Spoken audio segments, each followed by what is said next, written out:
दोस्तों आज हम आपके लिए वीडियो लेकर आए हैं बहुत ही यूज़फुल और बहुत ही इम्पोर्टेंट। आज हम इसमें भारतीय संविधान के इतिहास के बारे में आपके लिए क्वेश्चन लेकर आए हैं जो पॉलिटी के इम्पोर्टेंट ऑफ व्यू से बहुत ही इम्पोर्टेंट हैं, पॉइंट ऑफ व्यू से बहुत ही इम्पोर्टेंट है। आइए हम बगैर देरी करे इन क्वेश्चनों को लेकर चलते हैं और ये आपके हर किसी एग्ज़ाम के लिए बहुत ही इम्पोर्टेंट है जो अभी तक पूछे गए हैं। हमने उन क्वेश्चनों को लिया है। तो सबसे पहला क्वेश्चन है हमारा, निम्नलिखित में से किस अधिनियम द्वारा भारत के गवर्नर जनरल को अध्यादेश जारी करने की शक्ति प्रदान की गई है? तो किसको? भारतीय परिषद अधिनियम 1861 के तहत। क्वेश्चन आपका आंसर ए ठीक होगा कि 61 के तहत गवर्नर जनरल को अध्यादेश जारी करने की शक्ति प्रदान की गई है भारतीय संविधान में। आपका तो क्वेश्चन 2 है, भारत के गवर्नर जनरल को किस एक्ट के द्वारा अपनी समिति के निर्णय को अस्वीकार करने का अधिकार मिला है? दोस्तों गवर्नर जनरल जो है किसी भी एक्ट को अपनी समिति के निर्णयों को अस्वीकार कर सकता है, उसको मिला है 1786 के एंटी अमेंडमेंट एक्ट के द्वारा मिला है। ठीक है। फिर दोस्तों तीसरा है, मिंटो मार्ले सुधार का उद्देश्य क्या था? जो दोस्तों मार्ले मिंटो सुधार था उसका उद्देश्य था पृथक निर्वाचन प्रणाली था। ठीक है दोस्तों, तो इसका आपका तीसरा ऑप्शन ठीक होगा। अब आपके चौथा क्वेश्चन है, मुसलमानों के लिए अतिरिक्त निर्वाचन मंडल प्रारंभ में किसके द्वारा लाया गया था? तो किसके द्वारा लाया गया था दोस्तों? मार्ले मिंटो सुधार के 1909 में जो था वो मुसलमानों के लिए अतिरिक्त निर्वाचन मंडल लाया गया। दोस्तों पांचवा क्वेश्चन है, 1909 जो मार्ले मिंटो सुधार था कि इंडियन काउंसिल एक्ट में किस बात की व्यवस्था की गई थी? तो इस बात में किस बात की? सांप्रदायिक प्रतिनिधित्व की बात की गई थी। दोस्तों आपका छठा क्वेश्चन है, मार्ले मिंटो सुधार किस वर्ष में पारित किया गया था? मार्ले मिंटो सुधार कब आया? 1909 में। दोस्तों कब आया आपका मार्ले मिंटो सुधार? 1909 में। ठीक है। और इसमें क्या था कि मार्ले मिंटो सुधार में किस वर्ष बिल पारित किया गया था? तो 1909 में। ठीक है। 1946 का कैबिनेट मिशन 3 मंत्रियों में गठित था। निम्नलिखित में से कौन इसका सदस्य नहीं था? A B. Alexander, sir Stanford, lord Amery और लॉर्ड पैथिक लॉरेंस। तो दोस्तों लॉर्ड एमरी जो थे वो कैबिनेट मिशन 1946 था, उसमें ये शामिल नहीं थे और ये तीनों थे कौन? ए.बी. अलेक्जेंडर थे, सर स्टैनफोर्ड क्रिप्स थे और लॉर्ड पैथिक लॉरेंस भी थे। आठवां क्वेश्चन है दोस्तों जो बीपीएससी 2013 में पूछा गया, कैबिनेट मिशन योजना के विषय में कौन सा सही नहीं है? एक, संविधान निर्माण का अधिकार। दूसरा, प्रांतीय सामूहिकरण मतलब प्रोविंशियल ग्रुपिंग। और तीसरा, भारतीय सदस्यों वाला अंतरिम मंत्रिमंडल। और चौथा, पाकिस्तान की स्वीकृति। तो पाकिस्तान की जो स्वीकृति थी वो कैबिनेट मिशन योजना का विषय नहीं था। दोस्तों ये कब आया? 1946 में। और भारत कब आज़ाद हुआ? 1947 में। तो पाकिस्तान की स्वीकृति जो थी वो नहीं इसमें थी। ठीक है। अब 9वां क्वेश्चन है, भारत का संविधान लागू होने तक स्वतंत्रता के पश्चात इसका शासन किसके अंतर्गत चलाया गया? ठीक है। तो ये एसएससी में पूछा किसके अंतर्गत चलाया गया? स्वतंत्रता के पश्चात इसका शासन किसके अंतर्गत चलाया गया? नंबर 1, 1935 के भारत सरकार अधिनियम के अनुसार। नंबर बी, भारतीय नेताओं के परामर्श से बने कानून।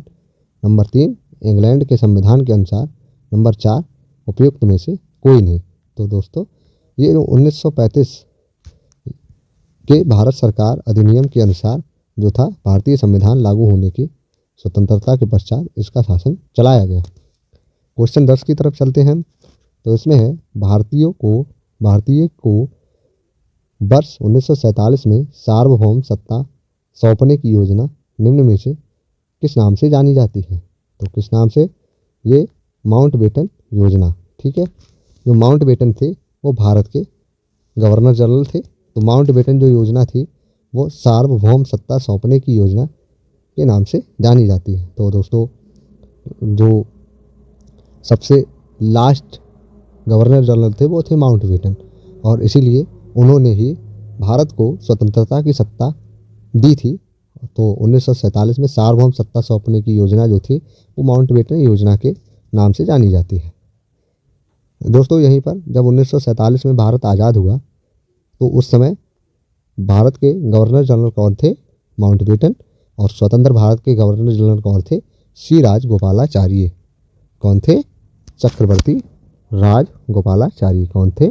चक्रवर्ती राजगोपालाचार्य। ठीक है। उसके बाद है कौन सा सही सम्मेलन नहीं है? एसएससी में एमटीएस में पूछा गया। तो नंबर ए भारत सरकार अधिनियम 1935, स्वशासन, कैबिनेट मिशन, संविधान सभा का गठन, साइमन कमीशन, भारत विभाजन, पार्लियामेंट्री सुधार, ठीक है, सांप्रदायिक प्रतिनिधित्व। दोस्तों इनमें से कौन सा साइमन कमीशन जो था वो भारत विभाजन के लिए नहीं आया था। ठीक है, और ये भारत विभाजन के लिए नहीं आया, जैसे हमने अभी तुम्हें बताया था। ठीक है, पार्लियामेंट्री सुधार जो था सांप्रदायिक प्रतिनिधित्व के लिए था। कैबिनेट मिशन जो था वो संविधान सभा का गठन के लिए था। भारत सरकार अधिनियम 1945 था वो स्वशासन के लिए था। लेकिन साइमन जो कमीशन था ये भारत विभाजन के लिए नहीं था। यहाँ पर 3 सदस्यीय मंत्रिमंडल बैठक हुई थी। ठीक है, BR अम्बेडकर और महात्मा गांधी के मध्य सन 1932 में हस्ताक्षरित पूना समझौते में प्रावधान था। दोस्तों ये भी एसएससी में पूछा गया। BR अम्बेडकर और महात्मा गांधी के मध्य सन 1932 में हस्ताक्षरित पूना समझौते में प्रावधान था। क्या प्रावधान था दोस्तों? एक, भारत के लिए डोमिनियन स्थिति बनाए जाने का। दूसरा, मुसलमानों के लिए पृथक निर्वाचन का क्षेत्र। तीसरा, निम्न वर्ग के लिए पृथक निर्वाचन क्षेत्र। चौथा, निम्न वर्ग के लिए आरक्षण सहित। तो दोस्तों ये है निम्न वर्ग के लिए आरक्षण सहित संयुक्त निर्वाचन क्षेत्र का। ठीक है, ये क्वेश्चन था। अंबेडकर और महात्मा गांधी के मध्य 1932 में पूना समझौता हुआ था।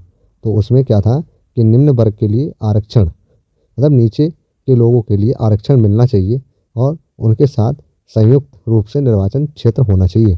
ठीक है, फिर ये पूछा है रेलवे में RRB NTPC में 2016 में रेगुलेटिंग एक्ट पारित किया गया था। रेगुलेटिंग एक्ट कब पारित किया गया था?